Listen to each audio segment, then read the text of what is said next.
வணக்கம். வயசாய் போறத நிறுத்த முடியும், ஏன் மரணத்தையே ஜெயிக்க முடியும்னு சொன்னா நம்புவீங்களா? இது ஏதோ சயின்ஸ் ஃபிக்ஷன் கதை இல்லைங்க. 1963ல வந்த ஒரு புத்தகத்துல ஒரு பழங்கால இந்திய மருத்துவ முறையோட உண்மையான நோக்கமே இதுதான் சொல்லியிருக்காங்க. அது என்ன ரகசியம்னு தான் நாம இன்னைக்கு பார்க்க போறோம். வாங்க, இந்த ஒரு சுவாரஸ்யமான பயணத்தை நாம ஒண்ணா ஆரம்பிக்கலாம். இந்த விஷயத்துக்குள்ள போறதுக்கு முன்னாடி முதல்ல இந்த படத்தை பாருங்க. ரொம்பவே ஆச்சரியமான ஒரு உதாரணம் இது. இவரோட பேரு மும்முடிவரம் யோகி.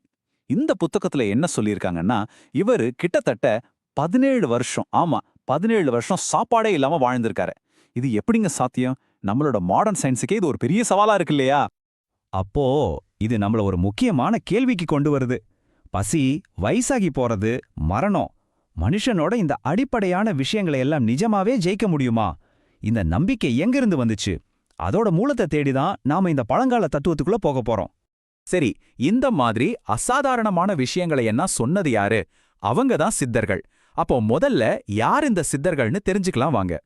சித்தர், இந்த வார்த்தை சித் அப்படிங்கிற தமிழ் சொல்லிலிருந்து வருது. அதுக்கு அர்த்தம் என்னன்னா பூரணம், அதாவது ஒரு முழுமை, இல்லைன்னா ஒரு விதமான பேரின்பம்.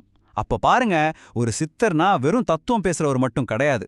அவரை இயற்கைக்கு அப்பாற்பட்ட சக்திகளை எல்லாம் அடைஞ்சு ஒரு முழுமையான நிலையை அடைஞ்சவர். சித்தர்கள் வெறும் தத்துவத்தோடு நிக்கல. அவங்க அடைய நினைச்சது 8 மகா சித்திகள், அதாவது அமானுஷ்ய சக்திகள்னு சொல்லலாம். இங்க பாருங்க, உடலை ஒரு அணுவளவுக்கு சுருக்குறது, அதுக்கு பேரு அனிமா. அடுத்தவங்க உடம்புக்குள்ளேயே போறது, அது பிரகாமியம். இப்படி ஒவ்வொரு சக்தியும் பார்க்கும்போது அவங்களோட இலக்குகள் எவ்வளவு பெருசா இருந்திருக்குன்னு தெரியுது இல்லையா? இதெல்லாம் வெறும் கற்பனையா, இல்ல மனுஷனோட சக்தியோட உச்சக்கட்டமா? யோசிக்க வேண்டிய விஷயம். இந்த அமானுஷ்ய சக்திகள், இந்த தத்துவங்கள், இதுக்கெல்லாம் நடுவுல ஒரு முக்கியமான வரலாற்று நபர் ஒருத்தர் இருக்காரு. அவர்தான் சித்தர் திருமூலர். சித்த மருத்துவத்தோட தந்தைனே இவரை சொல்லுவாங்க. நம்ப முடியாத ஒரு விஷயம் என்னன்னா, இவரு 3000 வருஷம் தவம் செஞ்சதா ஒரு நம்பிக்கை இருக்கு. இந்த முழு சிஸ்டத்துக்கும் அவர்தான் அடித்தளம். சரி, ஒரு கேள்வி வருதில்ல, சித்தர்கள் ஏன் மரணத்தை ஜெயிக்கணும்னு நினைச்சாங்க? இதுக்கு பதில் தெரியணும்னா அவங்க இந்த உலகத்தை, இந்த பிரபஞ்சத்தை எப்படி பார்த்தாங்கன்னு நாம முதல்ல புரிஞ்சுக்கணும். இதுதாங்க சித்த தத்துவத்தோட மையமே. அண்டத்தில் உள்ளதே பிண்டம், பிண்டத்தில் உள்ளதே அண்டம். சிம்பிளா சொல்லணும்னா, நம்ம உடம்புங்கிறது இந்த முழு பிரபஞ்சத்தோட ஒரு மினி மாடல். வெளியில என்னெல்லாம் இருக்கோ அது எல்லாமே நமக்குள்ளேயும் இருக்கு. எவ்வளவு ஆழமான ஒரு சிந்தனை இல்லையா? இந்த அட்டவணையை பாத்தீங்கன்னா அந்த கனெக்ஷன் இன்னும் நல்லா புரியும். பிரபஞ்சத்துல இருக்கிற 5 பூதங்கள், அதாவது ஆகாயம், காப்பு, நெருப்பு, தண்ணி, நிலம், இது ஒவ்வொன்றும் நம்ம உடம்புல இருக்கிற புலன்களோட எப்படி கனெக்ட் ஆயிருக்குன்னு பாருங்க. உதாரணத்துக்கு, ஆகாயம் நம்ம காதுகளோட சேர்ந்து ஒலிய கொடுக்குது, காத்து நம்ம மூக்கோட சேர்ந்து வாசனைய உணர வைக்குது. இந்த மாதிரி பிரபஞ்சமும் நம்ம உடம்பும் ஒன்னோட ஒன்னு பின்னி பிணைஞ்சிருக்கு. இந்த கனெக்ஷனை சித்தர்கள் ஒரு ஜியாமெட்ரி மாதிரி ஒரு படமாவும் பார்த்தாங்க. அதுதான் இந்த ஸ்ரீ சக்கரம். இது வெறும் பிரபஞ்சத்தோட மேப் மட்டும் இல்லைங்க, நம்ம உடம்புக்குள்ள ஓடுற சக்தியோட மேப்பும் இதுதான். அவங்கள பொறுத்தவரை இது வெறும் தத்துவம் இல்ல, ஒரு சயின்டிஃபிக் டயக்ராம். அப்போ பிரபஞ்சத்தோட ஒரு மினி மாடல் நம்ம உடம்புக்குள்ள இருக்குன்னா அது நம்மளால கண்ட்ரோல் பண்ண முடியுமா? அந்த கேள்விக்கான தேடல்ல முதல் படி ரொம்ப ரொம்ப அடிப்படையான ஒரு விஷயத்துல இருந்து தொடங்குது. அதுதான் நம்மளோட சுவாசம். சித்தர்கள் என்ன சொல்றாங்க தெரியுமா? பிராணன்னு சொல்ற நம்ம சுவாசத்தை மட்டும் சரியா கண்ட்ரோல் பண்ண கத்துக்கிட்டா ஒரு மனுஷன் குறைஞ்சது இத்தனை வருஷம் வாழலாமா, 120 வருஷம். அப்போ பிராணன்னா என்ன? அது வெறும் நம்ம சுவாசிக்கிற ஆக்சிஜன் மட்டும் கிடையாது. சித்தர்களோட பார்வையில நம்ம சுவாசிக்கிற காத்துல இருக்கிற ஒரு வைட்டல் எனர்ஜி, அதாவது ஒரு நுட்பமான உயிர் சக்தி தான் பிராணன்.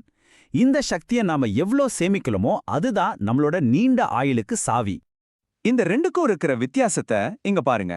இடது பக்கம் இருக்கிறது நாம சாதாரணமா சுவாசிக்கிறது. இதுல நம்மளோட உயிர் சக்தி சும்மா வீணாகி போகுது. ஆனா வலது பக்கம் பாருங்க, அது யோக சுவாசம். அது அந்த பிராண சக்தியை முழுசா உடம்புக்குள்ள இழுத்து சேமிச்சு வைக்குது. இப்படி சக்தியை வீணாக்காம சேமிக்கிறது தான் 120 வருஷம் வாடுறதோட ரகசியம்னு சொல்றாங்க.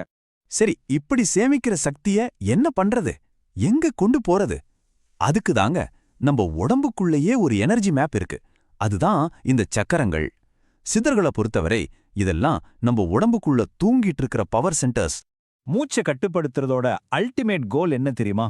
நம்ம முதுகுத்தண்டோட அடியில ஒரு பாம்பு மாதிரி சுருண்டு படுத்து தூங்கிட்டு இருக்கிற குண்டலினி சக்தியை தட்டி எழுப்பணும். அப்புறம் அந்த மாபெரும் சக்திய ஒவ்வொரு சக்கரமா தாண்டி மேல கொண்டு போய் மரணத்தையே ஜெயிக்கிற ஒரு நிலையை அடையிறது. இதுதான் அவங்களோட இறுதி இலக்கு. நீண்ட ஆயுளுக்கு மூச்சு பயிற்சி ஒரு வழினா இன்னொரு வழியும் அவங்க வச்சிருந்தாங்க. அது நம்ம உடலை முழுமையாக்க ஒரு ஸ்பெஷலான மருந்து தயாரிக்கிற முறை ரசவாதம்னு சொல்லுவாங்க. வாங்க அத பத்தி இப்ப பார்க்கலாம். திரும்பவும் திருமூலர்கிட்டயே வருவோம். அவரு மருத்துவத்துக்கு கொடுக்கிற டெஃபினிஷனே வேற லெவல்ல இருக்கு. அவரோட சக்தி வாய்ந்த வார்த்தைகள்ல சொல்லணும்னா, மருந்தென்பது மரணத்தை வெல்வதே.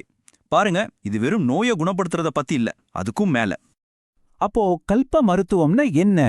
இது ஒரு வகையான ரசவாதம். மினரல்ஸ், மெட்டல்ஸ், செடி கொடிகள் இதையெல்லாம் வச்சு செய்யறது. இதோட நோக்கம் சாதாரணமா நோயை குணப்படுத்துறது மட்டும் இல்ல, நம்ம உடம்புல இருக்கிற செல்களை எல்லாம் புத்துயிர் கொடுத்து உடம்பு அழியாம மரணத்தையே சந்திக்காத ஒரு நிலைக்கு கொண்டு போறது தான் அதோட உண்மையான நோக்கம். சித்தர்களோட பார்வையில இந்த ரசவாதத்துல 2 வகை இருக்கு. ஒன்னு, சாதாரண இரும்பு மாதிரிய உலோகங்களை தங்கமா மாத்துறது. இத அவங்க கீழ்நிலை ரசவாதம்னு சொன்னாங்க.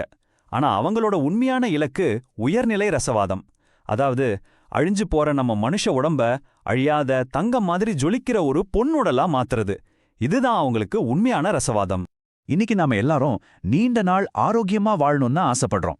அப்போ சித்தர்களோட இந்த பழங்கால பார்வை நமக்கு என்ன சொல்லிக் கொடுக்குது?